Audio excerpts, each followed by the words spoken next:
Hello, today we're showing RazorX by Locksmith. So this is a vertical key cutting machine, CNC machine for cutting automotive keys as well as dimple keys and house keys.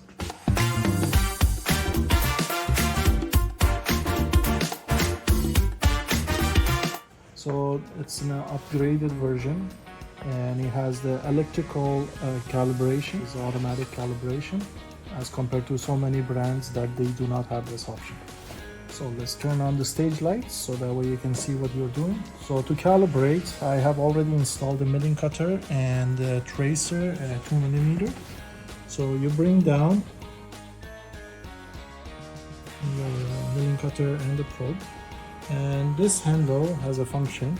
Once you tighten it all the way, the milling cutter stays in place, so it doesn't move up.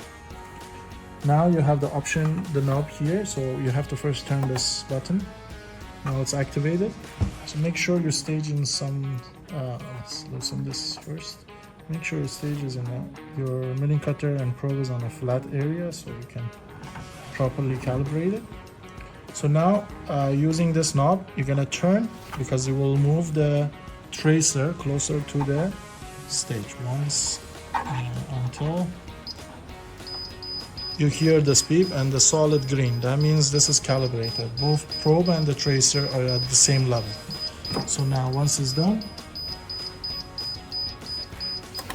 that's it. You no longer need that option. Now your machine is ready to use. So if you're cutting house keys, like if you're cutting let's say automotive keys, you can use the same stage. You don't need any other jigs for flat surface cutting. But if you're cutting like house keys, the edge cut, then you need a different jig, and for dimple cut keys and some other keys, specialty keys, you need a special jigs. It comes already with some of the jigs that are for starter, anybody who's setting up the machine.